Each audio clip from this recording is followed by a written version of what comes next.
Yeah, and they also have Matt Ryan, who recently won an MVP and went to the Super Bowl and almost won the Super Bowl. Kind of crazy to think that he's 35 now, though. Like, it's time's kind of running out for him. It seems like he was a rookie like yesterday. I can't, I feel like Mike Mayock is still yelling about him being from Boston College.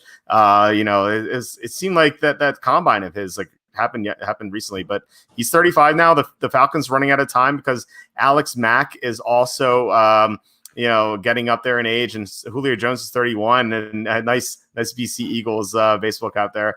So what do you think about the Falcons this year?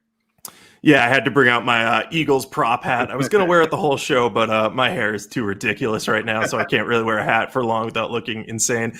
I loved the Falcons last year. They were my Super Bowl pick. That did not pan out well at all. I felt like a fool for most of the year until they made changes on the defensive side of the ball and started looking better. I like the Falcons' potential all right. I think that if they weren't in such a tough division, they could be a wild card contender. But there are a few areas I don't trust on this team.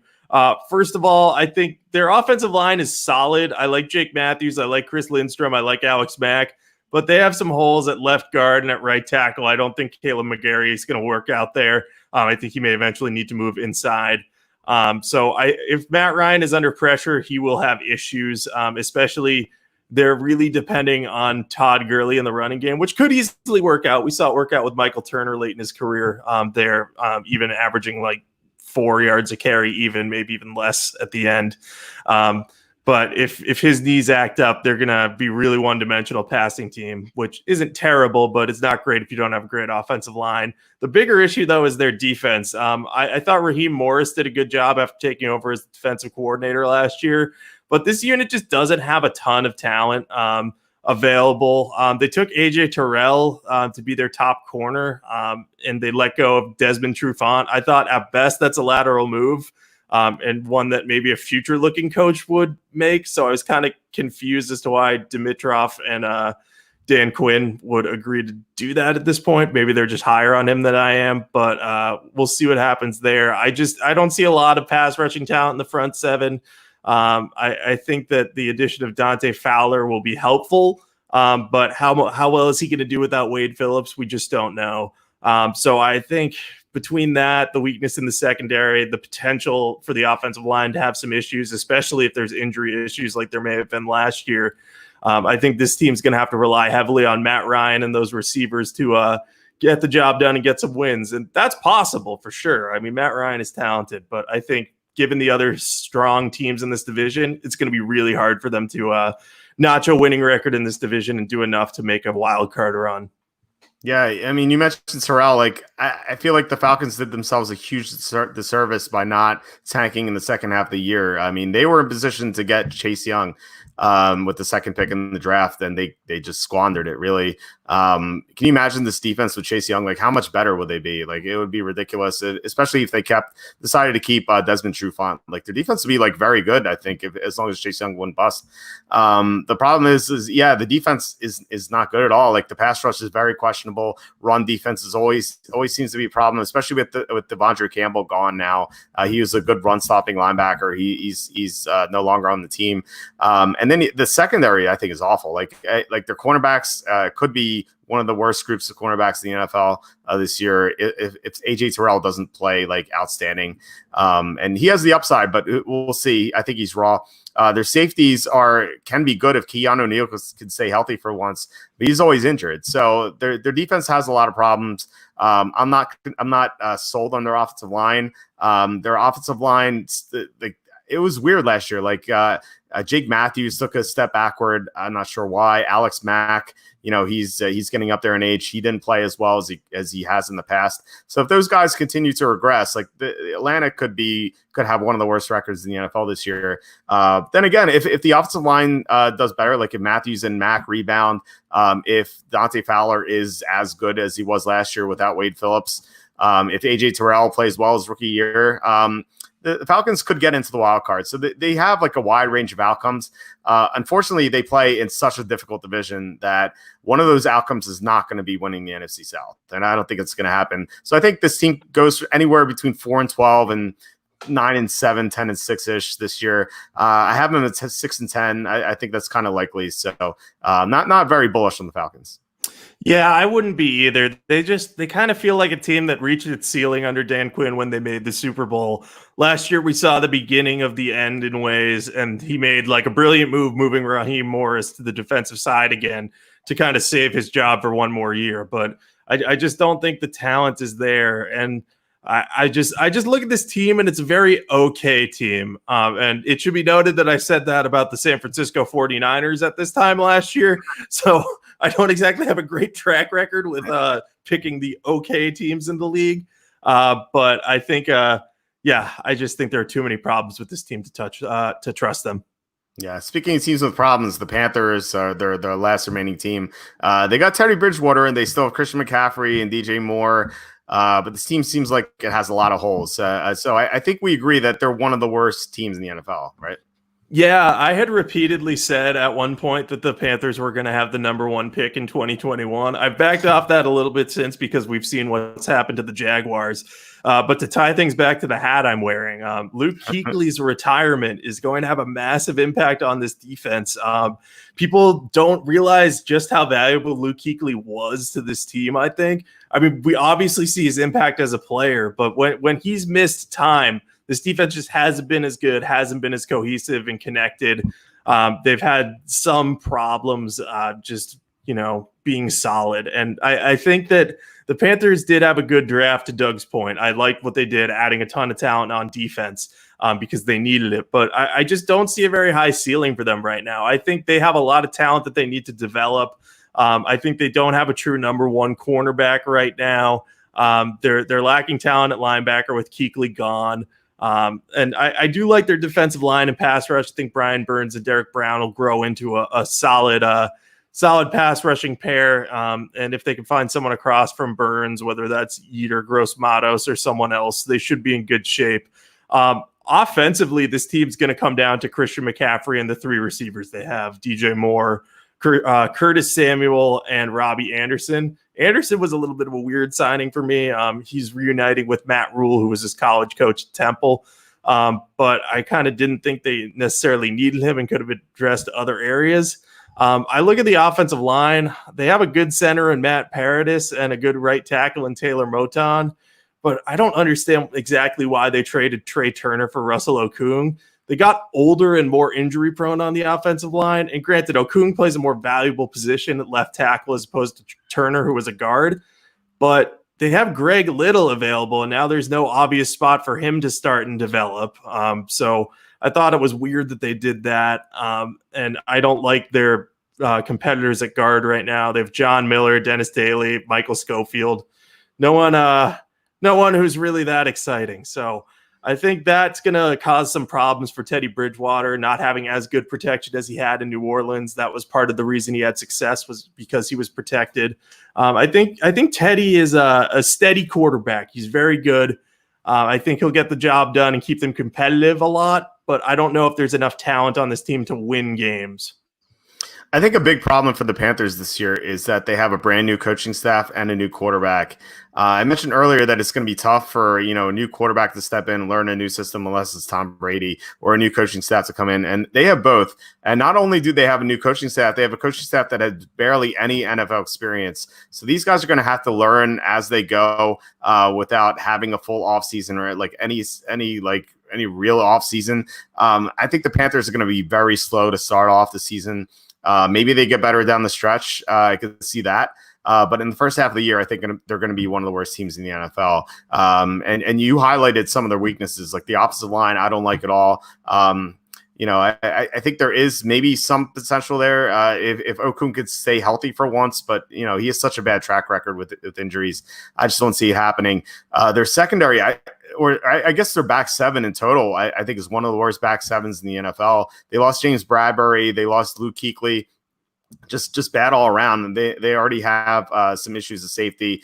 Trey Boston's gone. So they have major problems there. I like some aspects of this team. Obviously, McCaffrey, DJ Moore, highlighted already. Teddy Bridgewater, I like it. Maybe he's not going to be as good without Sean Payton, but I still think he's going to be a good quarterback. And then their pass rush should be great, especially with Derek Brown in the middle with KK Short. It's great potential there down the road for sure. And I think in a year or two, if they draft well, I think the Panthers could end up winning this division in a couple years. But right now, with the new coaching changes and the Luke Kuechly loss, the Bradbury loss, the offensive line in flux, I think this team goes maybe 4-12, 3-13, something like that, maybe even 2-14. I think it's going to be very difficult for them this year. Yeah, I definitely agree. One quick correction for you. Trey Boston actually re-signed with the Panthers very recently, I believe. So he is back. But to your point on the lack of experience on the coaching staff, we have Matt Rule, who I believe was an assistant offensive line coach for the Giants for 1 year, Joe Brady, who was an assistant on the Saints for 2 years, and Phil Snow, who was with the Lions for 4 years from, I think, 05 to 08, which may have encompassed their 0-16 season. So those are their head coach, 2 coordinators. The coordinator with the most experience that they currently have is Chase Blackburn, and most of his experience came as a player. So they're not exactly well set up to have an impactful coaching staff. I think there's going to be a huge learning curve for them, especially with the pandemic stuff going on and them wanting to install a program and system there. So I'm hopeful for them because I think Matt Rule is a genuinely a good guy and he seems like a good motivator, but it's not going to happen this year. It's probably a year, maybe 2, maybe more down the line. Yeah, I agree. Eric Reed was the safety I'm thinking of. He's gone. It's not Trey Boston. So let's go to the NFC South odds. I don't know why Five Dimes doesn't have odds on this division, but Bookmaker does. Bookmaker is a great sports book. I love both, so I'd recommend both. But let's get to these. The Falcons are plus 854. The Panthers are plus 2650. Then you have the Saints at my computer screen's dirty. Okay, it's a minus 138. I didn't know if it was plus or minus 138. The Saints are minus 138. The Buccaneers are plus 164. I have a feeling that we both like the Buccaneers. Yeah, we definitely do. I mean, to me, there's no reason that the Saints and Buccaneers should have odds that are that different. Like, I would peg them as both being closer to what we saw with the AFC South and the Colts and Titans being pretty tightly packed together there. But with the Saints being the favorite there and the Buccaneers being available for that number, I would be all over the Bucs for that. I would put down maybe even a couple units there, at least one for sure, though. Yeah, I'm going to be betting that for sure. I didn't know the odds were that high because I was looking at Five Dimes. I didn't see it. I didn't see odds or anything. But plus 164 looks great. I would definitely recommend betting that. I agree with you. I think the Saints and Buccaneers should both be like minus 110 or something like that. Like this should be like dual favorites, like whoever wins, because it does kind of feel like a coin toss. I like the Buccaneers a little bit more, but then again, like there is a little bit of risk because this is a new team with a new quarterback on a team with this weird offseason. So like I think that's the only risk with the Buccaneers, but otherwise I love the Bucs. And yeah, definitely would not touch the Falcons or especially not the Panthers, even with those numbers. Yeah, like part of me wants to consider the Falcons, but I can't make myself do it because like in the outside chance that both Brady and Breeze got injured, it would be the Falcons division. But first of all, I don't want to root for that. And second of all, I still don't trust the Falcons in that scenario. They may still not win the division. So that's true. Especially given the like 3 backup quarterbacks that New Orleans has assets invested in. So the Saints have Taysom Hill and Jameis Winston. I feel like if Brady goes down and Breeze goes down, I think the Saints win the division with those guys. Yeah. I would agree. They also have Tommy Stevens, who they traded up for in the draft. Granted, it was in the 7th round, but I just find it interesting that they traded up basically to add a 4th quarterback to their roster. Yeah, it was weird, but it was the 7th round. So like really, who cares? Like, I feel like he may not even make the final roster. We'll see. But I think I think that pick made Eagles fans angry because they could have gotten Tommy Stevens in the 7th or 6th round instead of spending a second round pick on a gadget player like Jalen Hurts. But it's neither here nor there. Real quick, speaking of the Eagles, I wanted to get your opinion on the Brandon Brooks injury. How impactful do you think that will be? I think this is pretty big overall. The Eagles have been at their best when they have good offensive line play. They already have a question mark at left tackle because they're letting Jason Peters walk so that Andre Dillard, their first rounder from 2019, can emerge as the starter, which is fine, but Dillard isn't proven yet. So if he's not quite up to Peters' level, that's 2 downgrades on the offensive line. And I think the interior now, outside of Jason Kelsey for them, is I think Isaac Soimalo, and then there's one other guy whose name's escaping me, but it's not Brandon Brooks anymore. Brandon Brooks is one of the best guards in the league. So I think the interior being weaker is bad news for the Eagles, especially since they play in a division where they have to play the Redskins twice. The Redskins aren't a great team, but they have a great pass rush. So if they get in Wentz's face, it's going to make those games more difficult than they need to be. So from that aspect alone, I think it's a big loss. Yeah, if you look at the top teams in the NFC, you have the Buccaneers who have Pierre Paul and the Ndamukong Suh, Vita Vea, and Shaq Barrett. The Saints have Sheldon Rankins, Cameron Jordan. The 49ers have Nick Bosa, Eric Armstead, and those guys, D Ford. These top teams in the NFC all have great pass rushes, and the Eagles are going to have to compete with them. We don't even know if they're going to win the division, but like even if they do, they're going to have to run into these teams in the playoffs. Like blocking them without Brandon Brooks is going to be tough. I saw a crazy stat, and I posted this on the website. Carson Wentz has never won a single football game in the NFL in which Brandon Brooks has missed or played fewer than 50% of his snaps. Like he's 0-6. Well, the Eagles are 0-6. When Brandon Brooks plays fewer than 50% of his snaps. Like, that's crazy. Like, Wentz has never had a win, like, without Brooks. So it's going to be very difficult, especially with Jason Peters gone. Maybe Andre Dillard takes a huge step and they could find a solution to guard.